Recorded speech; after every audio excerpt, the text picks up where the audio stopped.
Oui, Jennifer est trop jolie. Je suis tellement fou amoureux d'elle, s'exclame Kevin. Kevin met Jennifer sur un piédestal et désespère en réalité de tremper le biscuit avec elle. Kevin n'a pas compris comment fonctionnent les femmes.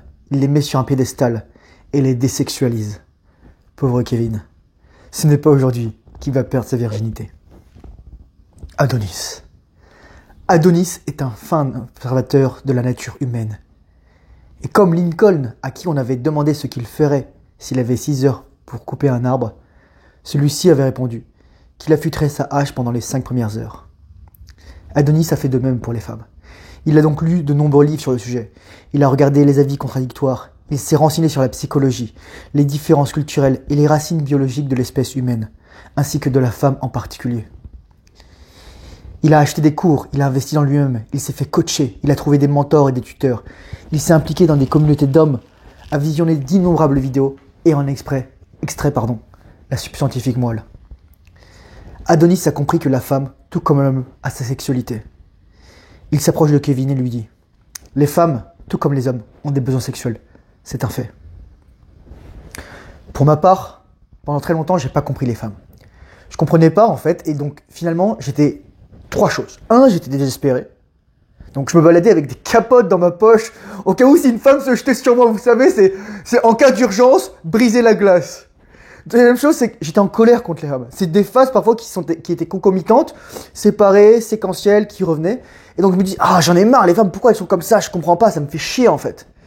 Et troisièmement, j'étais frustré en fait. Et lorsqu'on passe à travers ces phases de deuil, finalement, on accède à la maîtrise, c'est-à-dire on se dit, ok, qu'est-ce que je peux faire pour comprendre les femmes?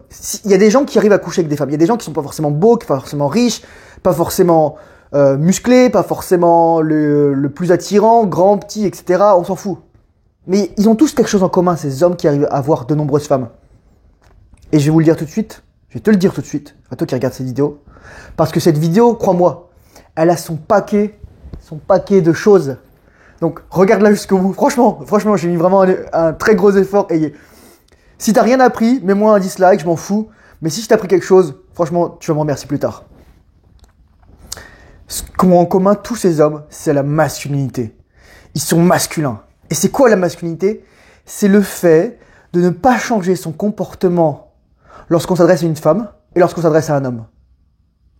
On peut parler de manière différente, on peut utiliser d'autres méthodes de séduction, d'influence, de communication, mais fondamentalement, on reste la même personne. Or, le problème aujourd'hui, c'est que la plupart des hommes ne sont pas des hommes, tant un, et deux, en fait, dès qu'ils sont avec une femme, tout à coup, ils changent, en fait. Et je vais vous donner un exemple, je vais te donner un exemple le plus concret, c'est que parce qu'on n'est pas ancré dans notre personnalité, parce qu'on n'est pas sain, parce qu'on n'a pas confiance en nous, et la confiance ne veut pas seulement de l'expérience, elle vient aussi du monologue intérieur, c'est pour ça que je parle souvent du mindset, de l'attitude, du monologue intérieur, des croyances, de la programmation. Dès qu'une femme va te faire un compliment, tu vas te dire « Oh mon Dieu, oh merci, je sais pas comment réagir ». Alors tu dois dire « Ouais, et ?» Parce que c'est un test en fait. Les femmes, c'est tout le temps un test. Dès que tu as compris ça, les femmes, elles testent en permanence. Et finalement, si elles testent tout le temps, elles testent jamais en fait. C'est la nature des femmes d'être comme ça. Je vais te donner un exemple très concret. Une femme arrive vers toi dans la rue, elle te dit « T'es beau ». Mec moyen, ouais, probablement, super, merci. Pourquoi c'est comme ça? Parce que 2 choses.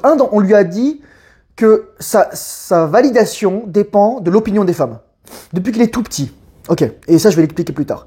Mais deuxième chose aussi, c'est que son monologue intérieur, il se dit « Ah, je suis une merde, je suis une merde, je suis une merde, je suis une merde ». Et donc quand quelqu'un dit que tu es une merde, ah ouais, t'as raison, je suis une grosse merde, etc. Et quand tout à coup quelqu'un dit que t'es un mec bien, oh, merci tellement de me dire que je suis un mec bien, ça fait tellement du bien à mon ego et à ma personnalité. C'est un mec efféminé. C'est un mec efféminé. Alors que si t'es un homme masculin et que t'es ancré, si t'as pris soin de ta santé mentale, même si auparavant t'as pas eu la meilleure éducation, etc., quand quelqu'un va te faire un compliment, tu te dis « Ouais, je sais. Oui, je sais. » Pourquoi? Parce que tu te le dis tout le temps dans ta tête. T'es le mâle alpha dans ta tête. Et je reviendrai aussi sur cette notion de mâle alpha. T'es au centre de ta vie. Donc lorsque quelqu'un dit quelque chose de merdique sur toi, tu t'en fous parce que tu sais que la personne fait de la projection. Et lorsque quelqu'un te dit quelque chose de bien, bah, tu remercies la personne. Donc tu dis « Ouais, je le sais. Merci beaucoup, je sais. Je suis au courant. » Ça change là. Ça change pas fondamentalement ton comportement vis-à-vis de toi-même, ton opinion par rapport à toi-même.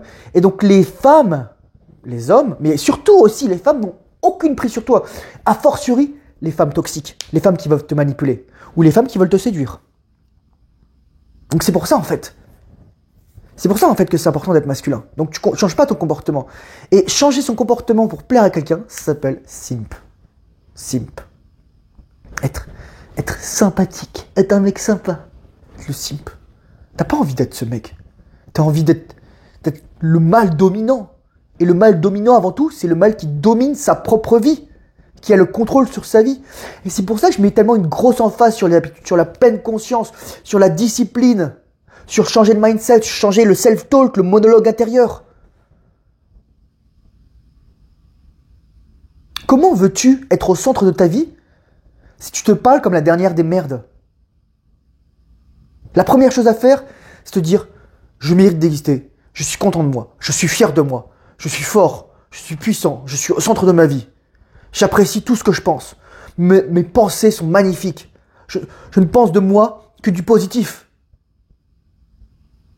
Et là, petit à petit, tu vas voir, ton cerveau va changer. Parce que ton cerveau ne réagit pas au programme le plus vrai, il réagit au programme le plus fort. Ton programme, le plus fort, il est rarement positif, surtout dans la société moderne. Donc c'est à toi de le changer, de le remplacer. Et comment on change ça? La répétition. La répétition, on apprend de deux manières, en copiant et en répétant. C'est pour ça qu'on te fait faire des tonnes d'exercices. Mais il faut aussi que tu aimes ça. Si tu n'aimes pas ça, c'est impossible de le faire. Tu peux choisir d'aimer ça. Moi, je sais qu'il y a des choses qui sont plus faciles pour moi et d'autres moins faciles. Mais le self-talk, littéralement, c'est juste le mécanisme de la parole, c'est quelque chose d'ancestral. Donc forcément, tu peux le faire. La pensée, pareil. La pensée compulsive, la parole compulsive.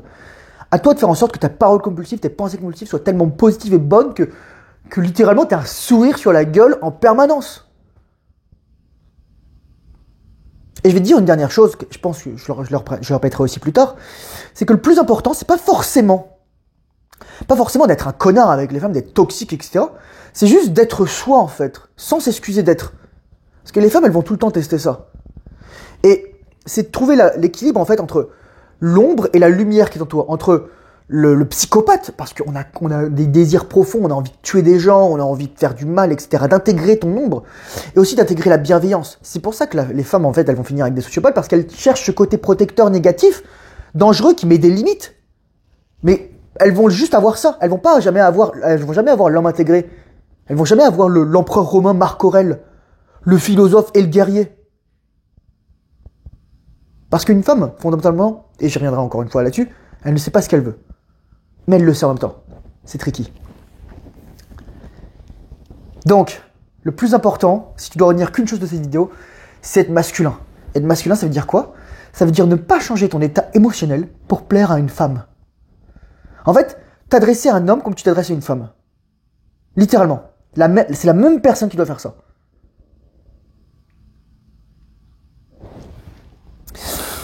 Ce que tu dois comprendre, et là je vais passer à travers une démonstration en 3 points, c'est que la sexualité féminine est le résultat de l'évolution et de la sélection entre guillemets naturelle.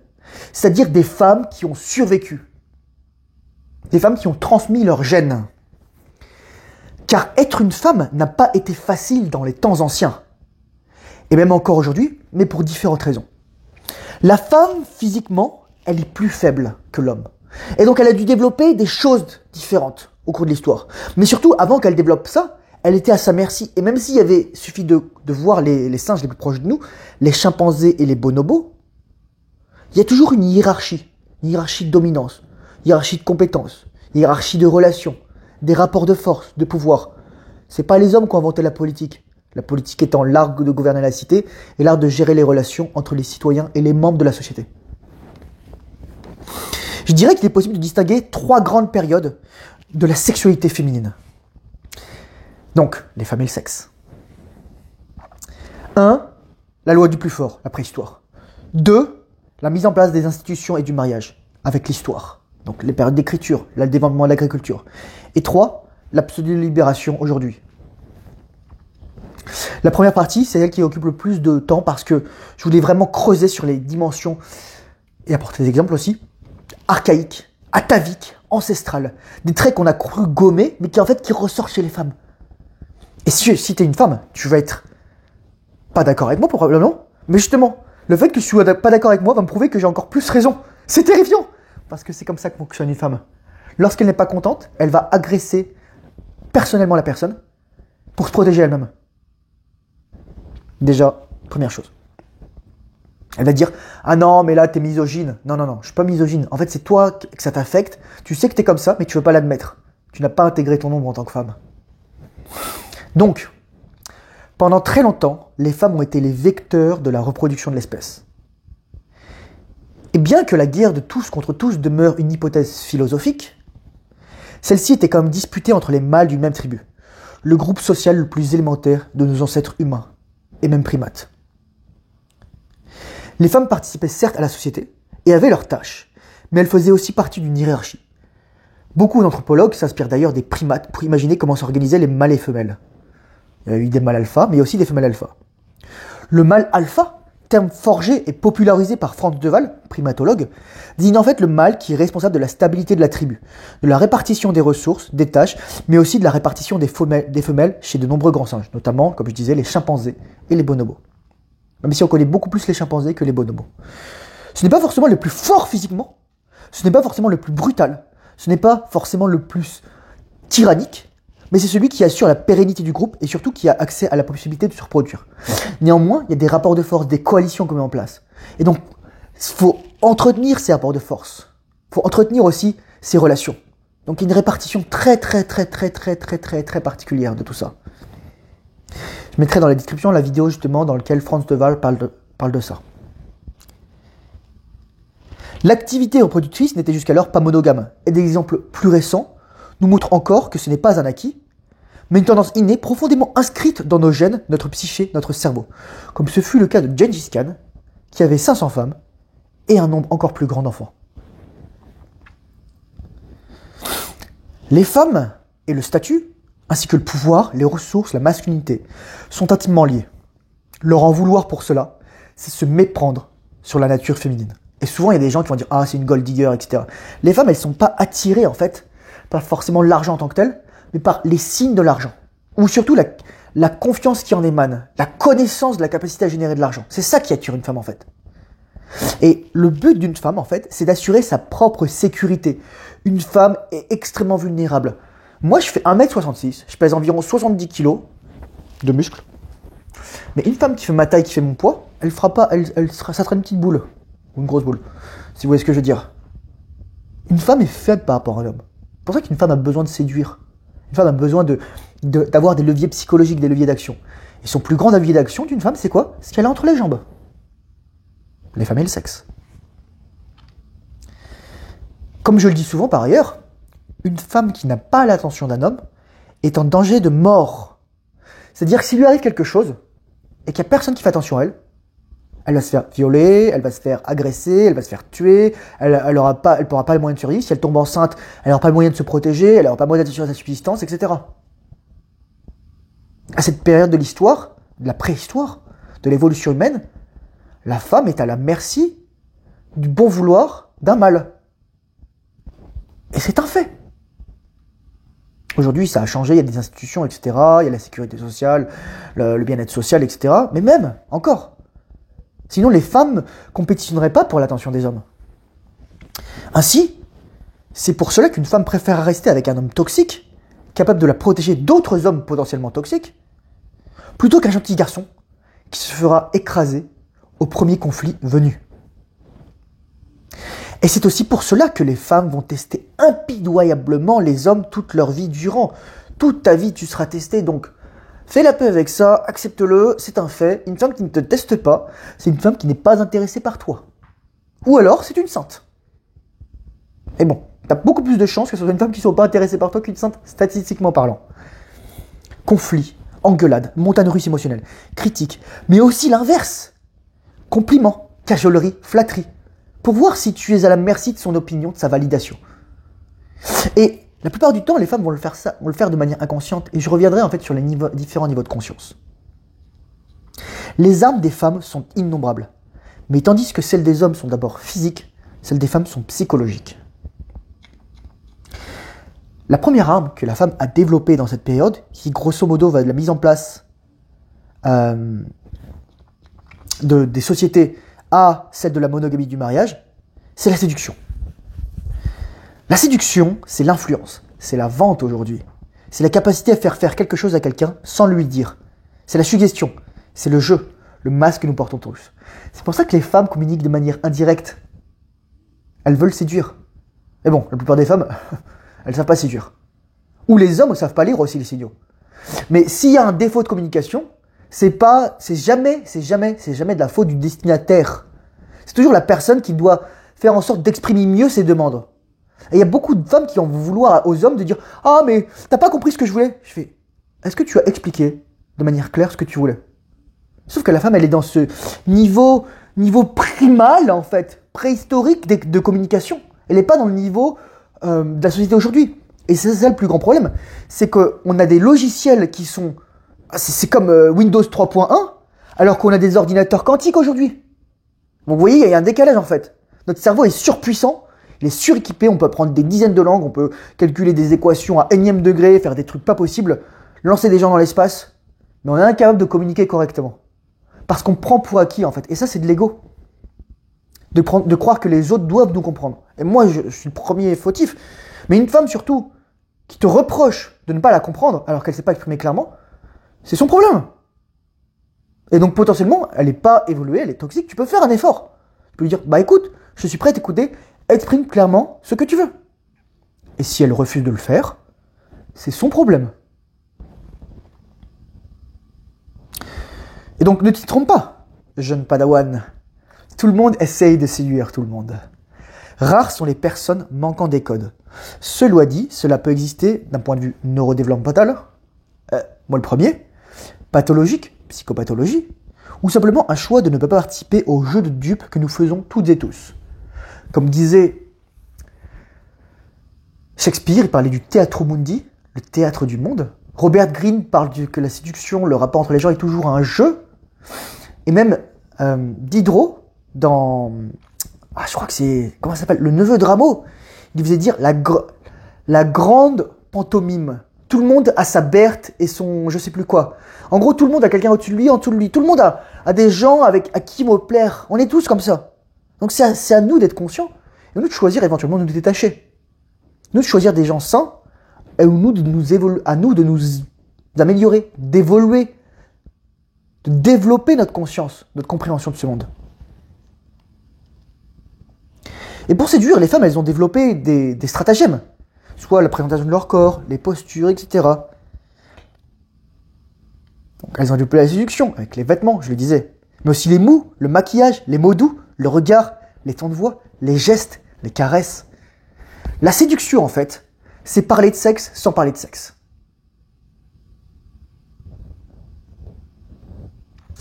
Et le corps de la femme est un objet de désir. Comme dirait Daniel Flaumenbaum, la femme est désirée, mais la femme est aussi désirante. Elle avait écrit un super livre dessus, je te conseille d'aller le voir. Et pourquoi certaines femmes ont-elles des fantasmes aussi noirs ? Et là, encore une fois, il faut revenir à la préhistoire pour comprendre ça. Comme je le disais plus tôt, les femmes qui sont là aujourd'hui sont celles qui ont été sélectionnées.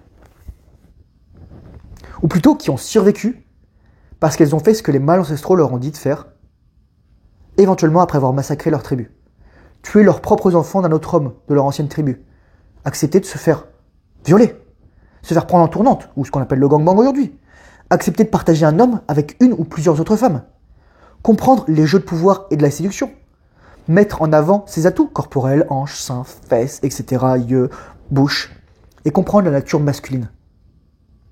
Pour survivre, les femmes ont dû comprendre la nature masculine. Tandis que les hommes, ils n'ont pas dû obligatoirement comprendre la nature féminine. Et c'est ça, si vraiment on a une béquille, un défaut, nous les hommes, c'est qu'on ne comprend pas la nature féminine. Alors que c'est gravé dans les gènes féminins. Nous, par défaut, si on devait prendre une femme il y a 150 000 ans, on tue sa tribu, ou alors on s'empare d'elle, et c'est tout. Et on s'accouple avec elle. Sauf que ça marche plus comme ça aujourd'hui. Et il y a énormément de frustration vis-à-vis des hommes de ça. Les femmes ont imposé leurs règles, en fait. La société, aujourd'hui, on pense qu'elle est patriarcale, mais non. C'est les femmes qui dictent le comportement des hommes dans une très grande mesure. Qui dictent le comportement de 90% des hommes, mais c'est 10% des hommes qui dictent le comportement des femmes. Retenez ça. C'est pour ça que les femmes, en fait, elles compétitionnent, en fait, avec les autres femmes pour obtenir le meilleur mâle. Qu'elles se font plus belles. Qu'elles vont avoir un body count super élevé, ou alors qu'elles restent vierges. Parce que c'est les top 10% des hommes qui va dire aux femmes, ok, moi je veux une femme vierge, donc si toi t'as un body count qui est supérieur à 0, je veux plus de toi. Et donc les femmes, ensuite, elles vont changer leur comportement vis-à-vis de ça. Par contre, les 90% des hommes qui n'ont pas accès aux femmes, eux doivent faire en sorte de comprendre les femmes. Mais le meilleur moyen pour changer de côté, en fait, c'est de s'élever en statut et en richesse. Donc soit tu te concentres sur les femmes, soit tu te concentres sur toi. Ensuite, éventuellement, voilà, tu peux faire les deux, mais ça prend beaucoup de travail. Jordan Peterson, il citait d'ailleurs une œuvre d'ingénieur de Google, 1 Billion Wicked Thoughts, qui justement ont répertorié en fait les recherches qui ont été faites sur Internet, et en particulier par les femmes, notamment dans la pornographie féminine. Et dans laquelle œuvre, il était précisé que de nombreuses femmes raffolaient de 5 archétypes en particulier, et qu'il devait développer. J'avais déjà développé ça il y a très longtemps, je crois que j'étais à Atlanta même. Le vampire, le loup-garou, le chirurgien, le milliardaire et le pirate. Laissez-moi vous rafraîchir la mémoire. En plus, bien sûr, de toutes les références sexuelles et de la littérature érotique féminine qui existe autour de ça, chaque archétype montre une facette particulière du désir profond féminin. Le vampire fait référence à la nuit, à l'interdit, au sang, à la vulnérabilité, à la morsure dans le cou, au suçon. Une femme qui montre son cou à un homme, quand elle fait ça, elle enlève ses cheveux, elle se découvre. Elle le fait pour 2 raisons. Exprimer ses phéromones et montrer sa vulnérabilité et sa soumission.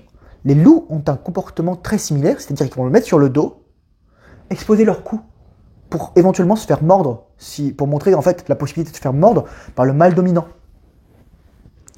Le loup-garou fait aussi référence à la nuit, à la lune et surtout à la pleine lune, qui durant des millions d'années indiquait aux femmes leur période d'ovulation et de fertilité. C'est la Belle et la Bête de Disney. Ah, vous allez plus regarder les Disney et les Simpsons de la même façon, ça c'est sûr. Il y a aussi la pilosité, qui est fondamentalement primale et bestiale, et c'est pour cela que certaines femmes sont attirées par la moustache, la barbe, le poil dorsal ou pectoral. Et c'est aussi pour cela qu'elles vont s'épiler les parties génitales ou le reste du corps. C'est quelque chose de proprement mâle et ancestral, et dans un couple, que ce soit hétérosexuel ou homosexuel, il ne peut y avoir qu'un mâle dans cette situation, ou au moins qu'une polarité masculine et une polarité féminine. Bon, peut-être vous vous souvenez, tu te souviens, de la série là qui passait, qui s'appelait de film, oh mon dieu, je crois que j'ai vu le premier, ça m'a saoulé. Twilight. Il y avait un vampire, un loup-garou. Le vampire c'était un émo, et le loup-garou, il avait une tête d'alpaca. Voilà. Mais c'est ça en fait. Et toutes les filles allaient voir ça. Toutes les filles allaient voir ça. Toutes les filles de 14, 15, 16 ans, etc. Elles n'allaient pas voir ça parce que waouh, tout ça, je suis trop beau. Non, elles allaient voir ça parce que waouh, ça excite quelque chose de primal chez moi. J'arrive pas à savoir ce que c'est, mais c'est comme 50 Shades of Grey, et on va y revenir. Le chirurgien, c'est la dimension du corps humain. La connaissance, le savoir, l'anatomie, la dissection, la précision, le sang aussi, la chair et le statut. Une femme sera très contente si tu sais où se trouve le clitoris et que tu explores son désir, ses parties sensibles, le terrain et le territoire, tout en connaissant déjà les bases, la carte, le point G, le cervix, etc. Les positions, le Kama Sutra. Il y a aussi l'inaction, le endormissement de la femme, l'anesthésie. La Belle au bois dormant par exemple. Et ouais les gars. Ou Blanche-Neige avec la pomme empoisonnée. C'est ça, je dis pas de bêtises. Ou dans les séries télévisées par exemple, Grey's Anatomy, Doctor House, ou encore Doctor Strange dans le Marvel. Le milliardaire ensuite, c'est le pouvoir, c'est l'argent, c'est les relations. C'est aussi les signes extérieurs de l'argent, le style de vie, la sélection par les autres hommes et les autres femmes, la présélection et la validation. Point extrêmement important. Un mâle n'a de valeur que pour autant qu'il n'est validé et sélectionné par d'autres femmes. Une femme, si elle voit un mec dans la rue, elle s'en fout. Si elle le voit tenant la main d'une femme, elle se dit « Oh là, il est choisi, je le veux. » Objet de convoitise. Une femme qui voit un homme dans son travail, médiocre, elle dit « Ok, d'accord. » Lorsqu'elle apprend que ce mec, par exemple, a couché avec toutes les autres filles de l'étage ou de l'entreprise, elle dit « Ah ouais, finalement, en fait, je vais coucher avec lui. » C'est inné. Pareil, un homme qui est sélectionné par d'autres hommes. C'est du leadership, capacité à mener d'autres hommes. C'est sexy pour une femme. C'est sexy. C'est séduisant. Et donc, par exemple, pour le milliardaire, 50 Shades of Grey. Les mecs qui disent, ah, s'il n'était pas milliardaire, ça serait juste un agresseur sexuel. Je fais non. Non, parce que ce que la femme recherche, oui, c'est le milliardaire, mais au fond, c'est la masculinité qui est en dessous. Bon, après, c'est un truc toxique, c'est un truc de femme qui se mettait des concombres dans le vagin pendant les séances de cinéma. Et oui, les gars, il y a des gens qui retrouvaient des concombres. Bah, je veux dire, sur les sièges de cinéma, je vais vous dire, pas se voiler la face. La femme, elle va pas voir ça parce que waouh, c'est trop sexy. Non, la femme, elle va voir ça parce que il y a du pouvoir, il y a de la domination. C'est qu'un truc primal, c'est un truc dans son cerveau reptilien, mammalien. Et je vais revenir là-dessus. Donc Shades of Grey ou encore, je sais pas si vous vous souvenez de ce film, bon, c'était un film, c'est du cinéma français, donc c'est average et c'est un humoriste français bon, qui vaut ce qu'il vaut, Gad Elmaleh avec Michel Gagnon. Voilà, ça vaut ce que ça vaut. Et le pirate enfin, c'est le hors-la-loi, c'est le bandit, c'est celui qui respecte ses propres règles avant tout, qui est maître de lui-même, qui l'emmène à des aventures, qui fait spike ses émotions, qui lui fait des montagnes russes émotionnelles. Et je vous donne un exemple, Jack Sparrow dans Les Pirates des Caraïbes, ou alors les bikers, les motards. Moi, je me souviens, j'avais une fille, j'avais date. J'ai tellement eu de fail, mais de chaque fail, en fait, j'ai appris quelque chose sur la nature féminine et sur moi. Et j'en ai tellement enchaîné, mon Dieu. Il y a une femme, je me souviens. Elle me disait littéralement, ah, si je me faisais violer, je peux pas voir qui c'est, vu que je vois tellement rien sans mes lunettes. Souviens-toi d'une chose, une femme ne parle jamais de quelque chose si elle n'y pense pas. C'est comme la femme qui te dit, ah, mais on va pas s'embrasser tout de suite. Ah, mais on va pas coucher le premier soir. C'est qu'elle a envie de ça. Elle a envie de ça. Mais elle n'ose pas le dire. La communication féminine est indirecte. Donc si une femme, elle te dit qu'elle elle te parle de viol, c'est que c'est un de ses fantasmes. Et ça, il y a plein de gens qui vont dire, ah, mais non, mais Thomas, tu te rends pas compte, est-ce que tu dis les femmes, la femme est pure, etc. Ouais, d'accord. Allez, vas-y, on continue de ça. Sans compter toute la littérotique. Je crois que tu comprends pas en fait que si tu regardes les livres les plus vendus, c'est pas des livres de waouh, de philosophie, de connaissances, etc. C'est la littérature pornographique féminine. Les femmes lisent la pornographie, les hommes la regardent. Pourquoi ça s'appelle pornographie à la base? Parce que graphie, c'est dire écrire. Et crois-moi, je m'en suis farci. J'ai lu pour voir ce que voulaient les femmes. C'est toujours la même chose. C'est toujours la même chose. C'est être soumise, être l'objet. C'est se faire prendre. Bah, c'est cru comme c'est dit, mais voilà. Elle veut un mâle qui la domine. Quels que soient ses traits, elle veut que ce soit un mâle masculin qui la domine. Ensuite, ça peut être un mâle plus fort, ça peut être un mâle avec un... Littéralement, il y avait une description, c'était « Ah, son pénis dépasse son nombril. » Voilà. C'était ça ce qu'il y avait écrit. Oh my god. Comment j'ai pu lire ça? Bon, moi, c'est mieux de le lire que de le regarder. Voilà. Parce que quand tu le lis, tu vois, c'est étrange, en fait. Bon. Tout ce que je viens de dire là, ça s'applique généralement aux deux premiers niveaux de conscience, parfois le troisième. C'est quoi les quatre niveaux de conscience? Je disais souvent qu'il y a quatre niveaux de conscience qui sont liés à nos cerveaux et à notre esprit. Le premier, c'est le cerveau reptilien, c'est la violence, c'est le sexe, c'est la reproduction, c'est les pulsions. Le deuxième, c'est le cerveau mammalien, c'est la dominance, c'est le pouvoir, c'est statique, c'est le rapport de force. Mais c'est l'organisation, c'est aussi la hiérarchie de dominance. Troisième niveau, c'est le cerveau néo-mammalien. C'est le domaine de la compétence. C'est le domaine de la réflexion. Mais on est encore aussi dans le mental. On est le domaine aussi de la puissance. C'est plus statique, c'est dynamique. On n'est plus dans la position, on est dans la trajectoire. Et en fait, le quatrième niveau, donc là, je pense qu'il n'est pratiquement pas question dans tout ce que je vais dire là, c'est l'illumination, c'est la conscience. C'est la spontanéité, c'est naturel, c'est la spiritualité. Bref. Avec tout ce que j'ai dit là, on est vraiment au niveau zéro, on est au ras des pâquerettes d'évolution humaine. Mais c'est la base du comportement des femmes. Une femme veut juste s'amuser. Mais ça peut prendre différentes manières.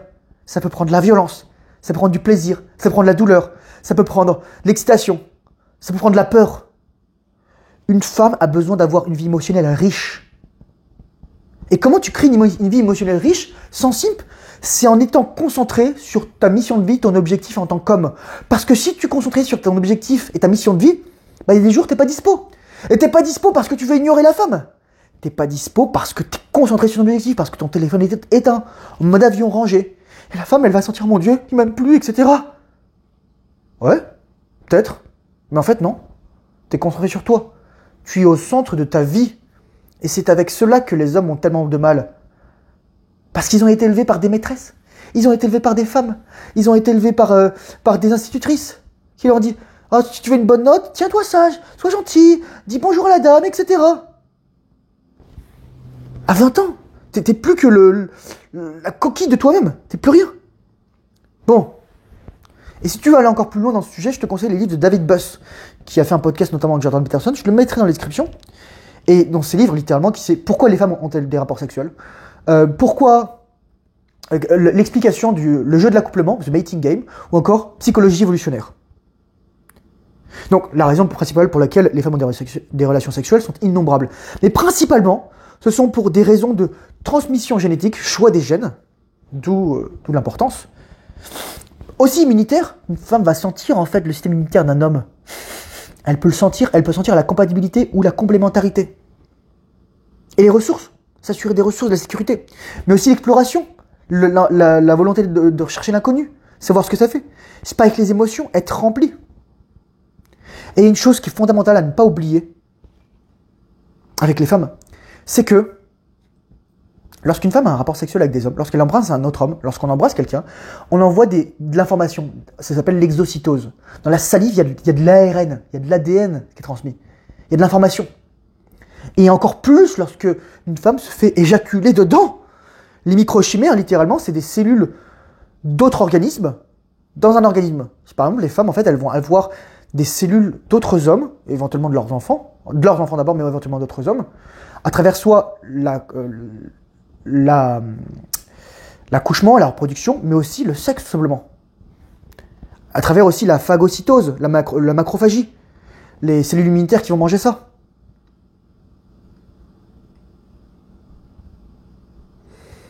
C'est pour ça qu'en fait, les hommes veulent des femmes vierges, parce qu'elles ne sont pas marquées par d'autres hommes. Comment une femme peut être saine si elle était marquée par des centaines d'hommes? Oui, peut-être qu'elle va mettre des capotes, mais parfois elle va se faire éjaculer dedans.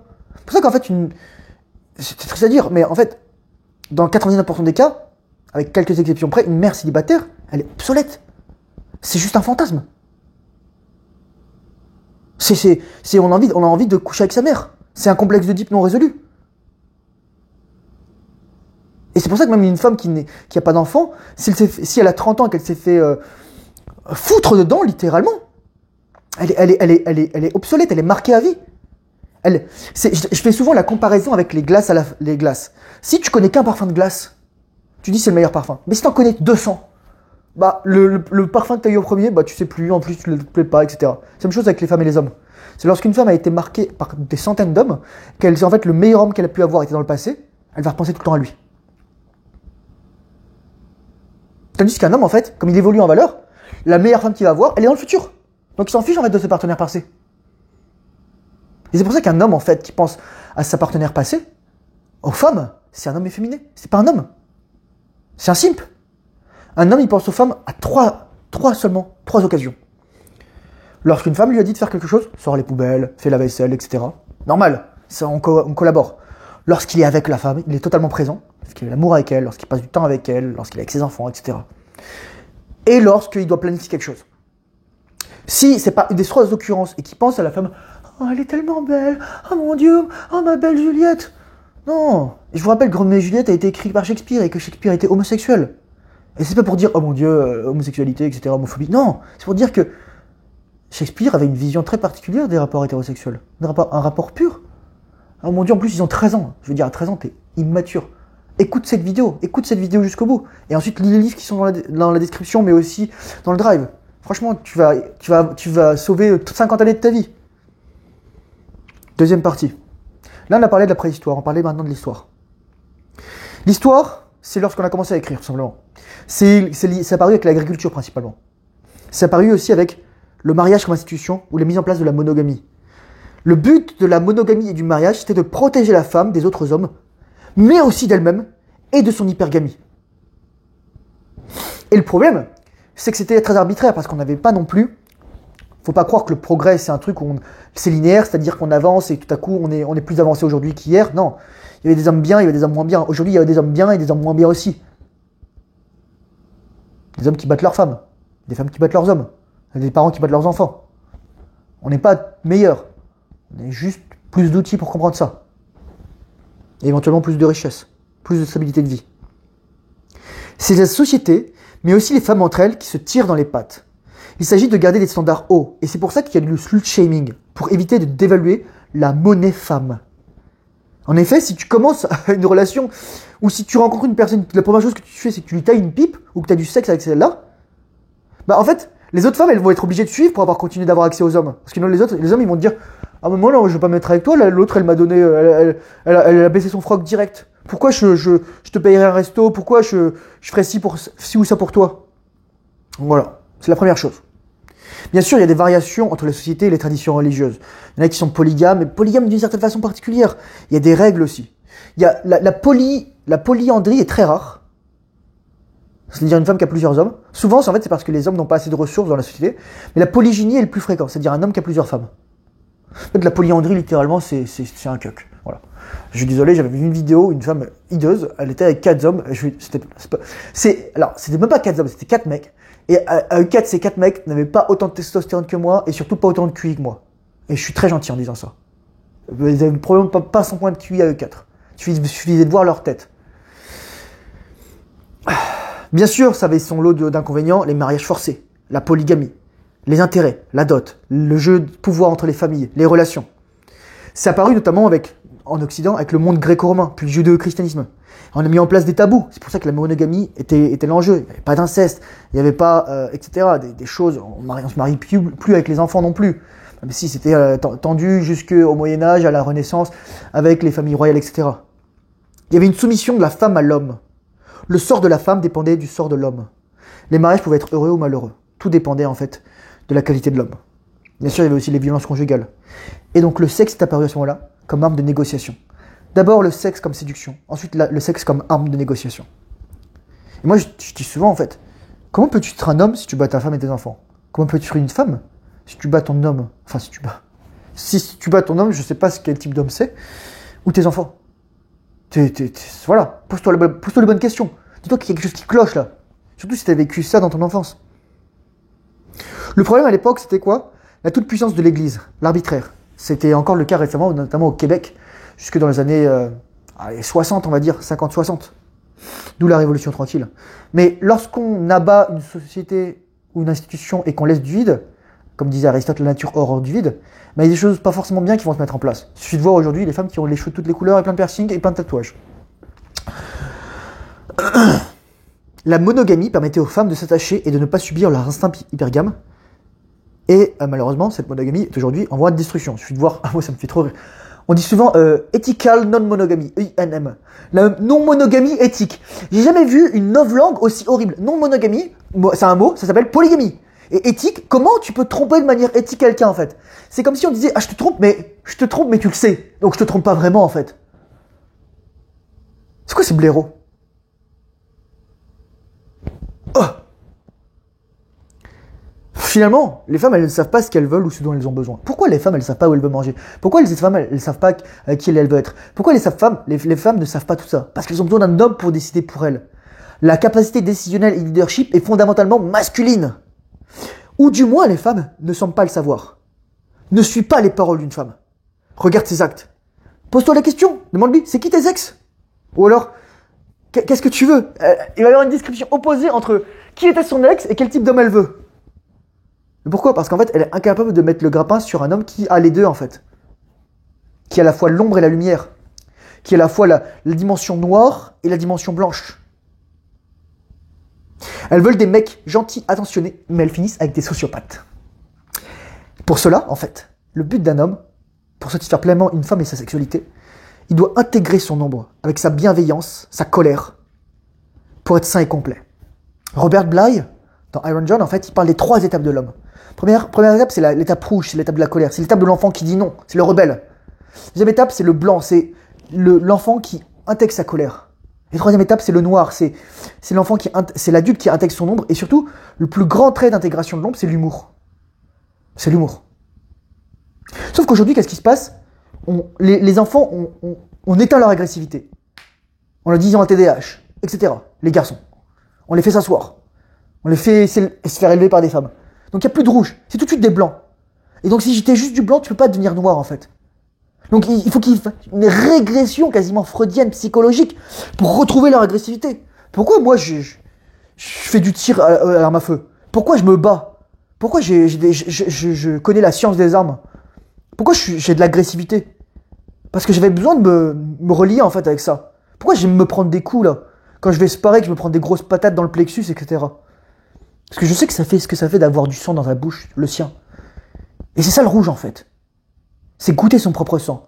Et imagine ce qui se passe lorsque dans ton corps, d'un coup là, boum, ta vision se rétrécit, adrénaline, etc. Là tu dis t'es en mode survie. Et c'est ça que tu veux. Tu veux te rétablir ce lien primordial avec ça chez toi. Et ensuite seulement tu peux être blanc, tu peux être apaisé. Et ensuite tu peux être noir, tu peux être un adulte, un homme. Voilà. Moi ça m'appelle aussi un de mes capitaines quand j'étais à Saint-Cyr. C'était un dolo. Donc un sous-off qui passe officier, il s'appelle Louis Joe. Il disait, grand philosophe, il faut savoir être sérieux sans se prendre au sérieux. Et en fait c'est ça. Le sérieux, c'est le blanc. Sans se prendre au sérieux, c'est le noir. C'est-à-dire que la capacité en fait à avoir du recul sur soi. Bon, cette période de la monogamie, etc. et du mariage a touché sa fin grosso modo avec ce qu'on appelle la libération sexuelle. La révolution, dans les années 60 en fait. Et quelqu'un disait, c'est un commentaire super intéressant, pourquoi les Beatles et de nombreux autres groupes là, de rock, etc. ont eu un succès phénoménal à cette époque-là? Parce qu'ils ont sorti leur musique en même temps que les femmes ont pu commencer à se débaucher. Et je le dis tout de suite, une femme qui couche n'importe où, c'est ça en fait. Une femme peut avoir du sexe n'importe où. Donc ce qui fait la valeur d'une femme, c'est sa virginité, sa capacité à avoir un nombre faible de partenaires. Une femme littéralement elle écarte les jambes, il y a un mec qui va lui sauter dessus. Sauf qu'une femme ne comprend pas, c'est que c'est pas le sexe qui retient. Et en fait, et là je vais le dire, pour une femme le sexe ne signifie rien. C'est pour ça qu'il y a des mecs qui disent oh ma femme elle m'a trompé, etc. Je l'aimais, elle m'aimait, etc. Mais en fait voilà. Non, mais pour une femme le sexe ça veut rien dire. Pour une femme le sexe n'a pas de conséquences fondamentalement. Parce que c'est tellement facile pour elle de l'avoir. C'est une différence de perception. Toi si tu étais un top 1% et que tu avais autant de femmes que tu voulais, le sexe n'aurait aucune valeur pour toi. Tu sais qu'une femme qui écarte les jambes c'est whatever.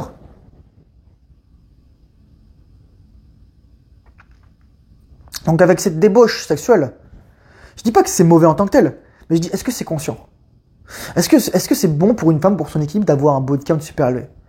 Est-ce que c'est bon pour ses enfants, pour sa progéniture, pour son avenir? En fait, ce qui est terrifiant là-dedans, c'est que les femmes sont incapables de voir les conséquences de leurs actes.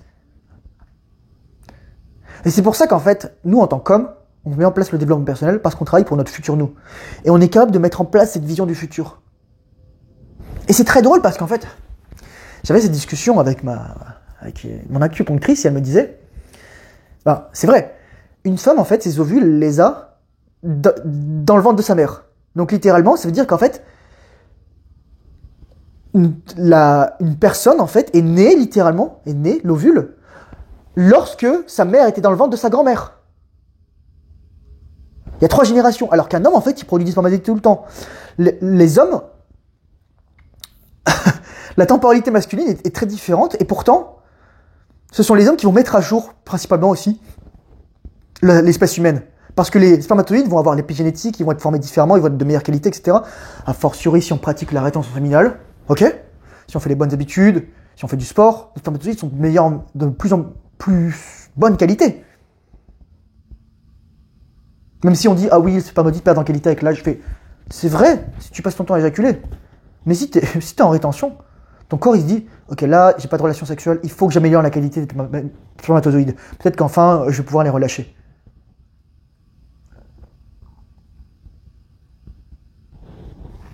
Donc aujourd'hui, je dirais, c'est la déchéance et la tragédie de la femme moderne. Le divorce, la loi et les décisions en faveur des femmes, garde des enfants, pension alimentaire. Même s'il y a des moments où les hommes, c'est vraiment des mecs toxiques et les femmes veulent faire de leur mieux. Ok? Voilà. Mais il y a des moments aussi où c'est l'inverse, c'est la femme qui est toxique et le père perd littéralement tous les droits de garde et de visite à ses enfants. Parce que la femme manipule. Parce que la femme, elle sait comment elle doit faire devant le juge et les jurés. Ah, ils sont pas impartiaux, quoi. C'est pour ça que les hommes veulent plus se marier aujourd'hui. C'est pour ça qu'il y a MGTOW. Men going their own way. Mais ça c'est une solution de fuite, en fait. Moi, je considère que d'abord, il faut se mettre en place dans sa vie. Et ensuite, parce qu'on sera mis en place, il y aura forcément des femmes qui ne seront pas tombées dans ce piège-là. Il y en a toujours. Il y en a même qui ont dit, oula, je ne veux pas me tomber là-dedans. Donc elles vont faire attention à ça. et on attire ce que l'on est. Donc si t'as un mec bien, t'attireras une femme bien. À toi aussi de t'éduquer, d'intégrer ton ombre et de faire attention aux red flags. Une femme heureuse, c'est une femme qui est avec un homme puissant, qui la protège, qui assure sa sécurité, sa subsistance. Une femme n'est pas heureuse dans le travail. La femme, fondamentalement, elle veut être soumise. C'est pour ça qu'en fait, elle croit que le travail, c'est bien. Parce qu'elle est soumise à un boss. Elle est soumise à des horaires. Elle est soumise à des règles. Elle est soumise aux mecs qui vont la toucher dans les transports en commun. C'est pour ça qu'en fait, pour moi, les femmes qui travaillent, en fait, c'est la plus grande mascarade, la plus grande arnaque de l'histoire. Oui, il y a des femmes qui vont avoir des propensions, des inclinations particulières. Par exemple, l'infirmerie, tout ça. Oui, on a besoin de l'attention féminine. Mais là, en fait, on les esclavagise. La femme est devenue une esclave moderne, elle s'est aliénée. Elle croit qu'elle est libre, mais elle est plus emprisonnée que jamais. Vous voyez que c'est qui est plus heureuse? Parce que moi, on me dit, attention, mais la femme, tu es esclave, etc. Non, la femme, elle veut avoir un homme qui domine sa vie et sa propre vie. Parce qu'elle n'a pas besoin d'aller travailler, elle peut s'occuper de faire ses tâches, elle peut être une femme, elle peut donner le libre cours à sa créativité, elle peut faire du yoga, elle peut voyager, etc. Avec lui, bien entendu. Alors qu'une femme qui travaille, qui est obligée d'assurer, elle a deux emplois. D'abord, elle est obligée de se transformer en demi-mâle, en pseudo-homme, et ensuite, elle est obligée de faire la maman à la maison. Parce que l'homme n'est pas assez compétent pour s'améliorer et générer encore plus de richesse. C'est pour ça que je dis que les hommes ont une très grande responsabilité dans ce que sont devenues les femmes aujourd'hui. Et bien sûr aussi les femmes. La responsabilité est toujours partagée. Hein. Nous avons été élevés par des femmes, je disais. Mère seule, maîtresse, institutrice, professeur. Il fallait de bons garçons et plaire. Notre masculinité et notre volonté de puissance ont été annihilées. Et avec les mères célibataires, les mères seules, c'est le pire en fait. Pourquoi? Parce qu'il y a un inceste psychique. La femme, pour deux raisons. Parce qu'il y a eu l'empuissancement des femmes et la dégradation du mâle. Suite de voir les archétypes, par exemple les Simpsons. Homer, c'est horrible. Il parle mal, il parle comme ça, il boit de la bière, il mange des donuts, il a une calvitie, un gros bide. C'est ça le mâle que t'as envie d'être? C'est ça les modèles que t'as? Mais c'est horrible. Et donc les femmes, en fait, elles vont reporter leur amour sur l'enfant. Elles vont avoir l'attention sur leur garçon. Et moi, c'est ce qui se passait avec ma mère, en fait. C'est pour ça que je vis à 6000 km de ma mère. Et j'ai rien contre elle, c'est juste qu'elle comprenait pas quelle force agissait sur elle dans cette situation-là. Même si elle a fait des efforts, elle dit, je veux pas te mêler à l'histoire de ton père, je veux pas me reporter sur toi, je veux pas tout te dire, etc. C'est dur, en fait. C'est dur. Les femmes, que ce soit à travers la maternité ou à travers les relations avec un autre homme, c'est dur de sortir du complexe d'Oedipe. Parce que finalement, dans l'histoire d'Oedipe, c'est pas la fille qui couche avec le père, c'est le fils qui couche avec la mère. Et donc, il faut inverser ça, en fait. Il faut inverser ça. C'est pour ça qu'un homme doit être le père de la femme qu'il veut avoir. Remplacer son père. Remplacer le père de cette femme. Et être le père de ses enfants ensuite. Et son propre père, lui, éventuellement. Et je vais dire une vérité qui va déplaire, mais on m'en fiche. Aucune femme voulant s'établir et avoir des enfants n'est heureuse d'être célibataire à 30 ans et d'avoir un body count comme un code barre. Elle perd tout espoir et toute capacité à se lier. Et même si elle y arrive, elle s'en rend pas compte, elle est condamnée. Si surtout, le mâle ne connaît pas la rétention séminale, l'homme éjacule, prend pas soin de lui, stagne, voire perd en valeur. Le couple est voué à péter et le mec va se tirer une balle dans la tête. Âge moyen du mariage aujourd'hui, 30 ans. Âge moyen du divorce, 40 ans. Âge moyen du suicide des hommes, 42 ans. Je vous fais un dessin.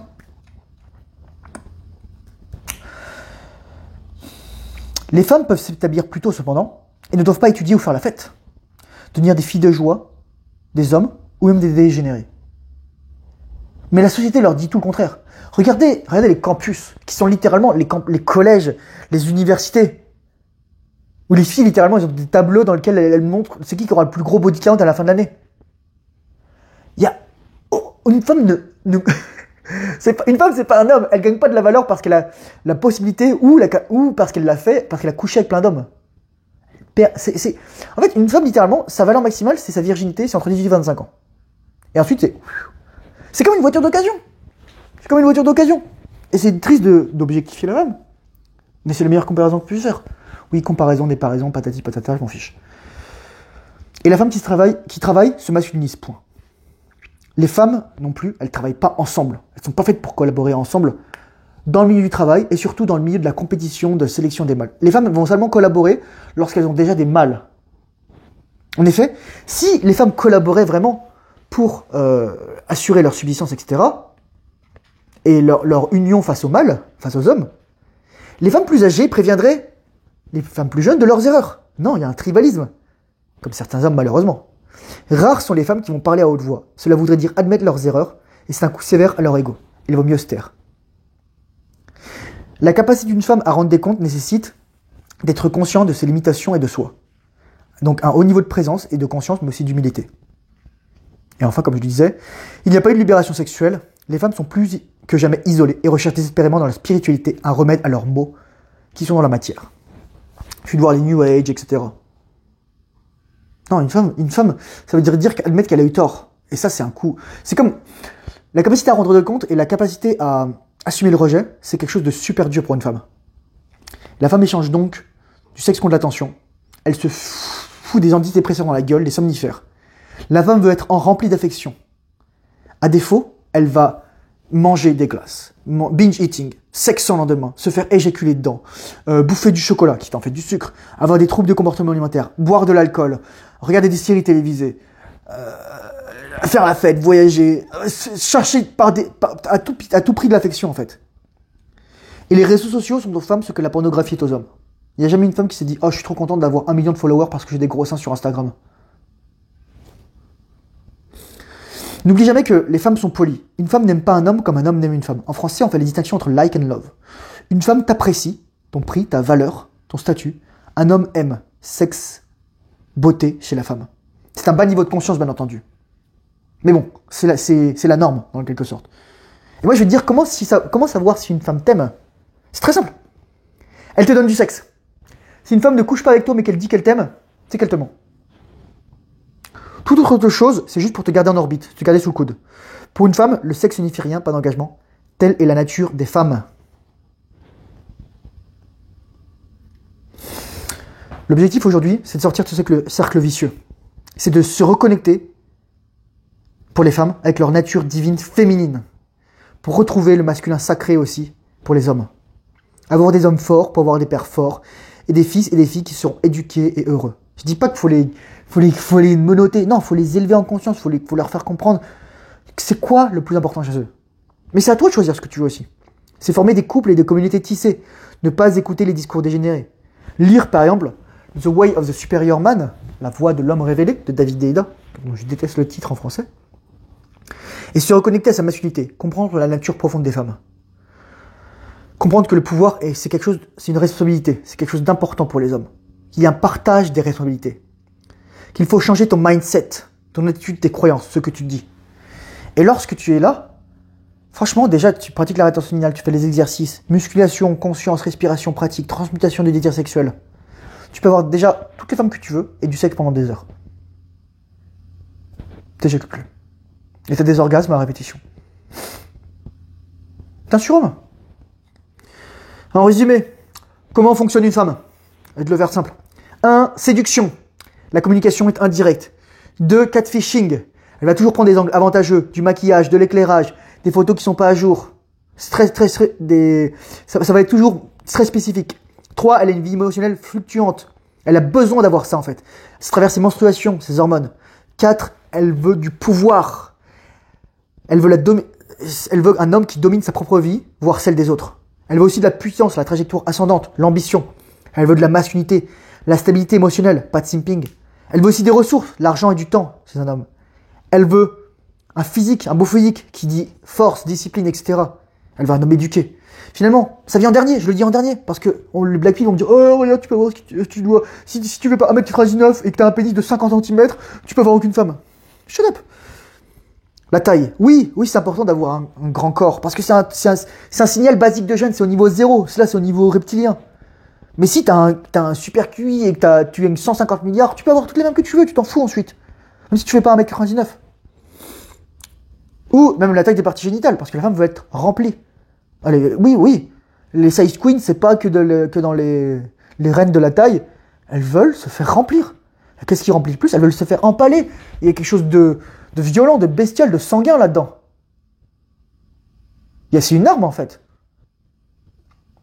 Et maîtriser le désir sexuel, c'est important.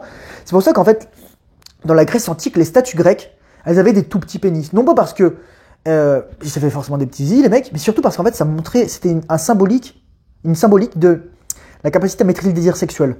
C'est parce qu'en fait, tu maîtrisais ton désir sexuel, tu pouvais faire gonfler ton corps, t'entraîner et te discipliner. Tandis qu'en fait, les satyres Ityphalides par exemple, etc., ils avaient des pénis comme ça, littéralement, c'était le centre, c'était ce qu'il y avait juste en fait. Et bon, bien sûr aussi, c'est comme la corne, etc., tout a une signification symbolique. Et encore une fois, si tu l'as pas fait, et moi je te le conseille, regarde l'intérieur d'une bouche d'un serpent. Et dis-moi à quoi ça te fait penser. Conclusion. C'est l'homme qui dirige, qui insuffle l'orientation, qui guide la femme, qui l'informe. C'est l'homme qui prend l'initiative. C'est l'homme qui aide la femme à déployer son plein potentiel. Et vice-versa, la femme qui aide l'homme à déployer son plein potentiel. L'homme protège la femme physiquement, la femme protège l'homme spirituellement. Et surtout, l'homme protège la femme du monde et d'elle-même. Du chaos du monde, du chaos intérieur. Donc tu as deux choix. Être l'esclave de ton ego, de tes pulsions sexuelles, homme-femme. Dominer les femmes éventuellement. Avoir le sexe à tout prix. La dictature de la gratification instantanée et la tyrannie du plaisir. Ou, si tu es un homme, être un surhomme, te lier, intégrer ton ombre, faire la paix avec toi, le monde, Dieu, les femmes, devenir fort physiquement, mentalement, créer un monde meilleur pour tes enfants, mener une vie de moine, de guerrier, de discipline, de raison d'être et de mission de vie. Qu'est-ce que tu choisis? J'espère que cette vidéo t'aura éclairé. Si tu as des questions, éventuellement, si tu penses vouloir travailler avec moi, si tu as besoin de conseils, tu peux réserver un créneau de coaching pour voir ce qu'on peut faire ensemble. J'ai aussi une communauté Discord en dessous, donc tu peux rejoindre, avec une liste d'emails. J'envoie que des choses utiles, ne t'en fais pas. Un e-book, si tu veux commencer par te coacher toi-même, c'est vraiment la base. Je donne beaucoup d'informations là-dedans. Des informations qui m'ont aidé à devenir l'homme que je suis aujourd'hui. Si tu aimes cette vidéo, mets un pouce bleu. Pourquoi? Ça aide cette vidéo à pousser l'algorithme vers des personnes qui en auront besoin. Lâche un commentaire, je lis toujours les commentaires en général, sauf s'il y en a trop. Essaie de répondre. Abonne-toi si ça t'a plu. Tu pourras aider d'autres hommes comme ça, indirectement. Et que c'est comme ça qu'on peut améliorer le monde. C'est en se soutenant et en se tissant des liens serrés et en se serrant les coudes. Courage, force et honneur, bonne rétention séminale. Les femmes ne sont pas l'ennemi. Les hommes et les femmes sont censés collaborer. Nous sommes complémentaires, pas adversaires. Au revoir.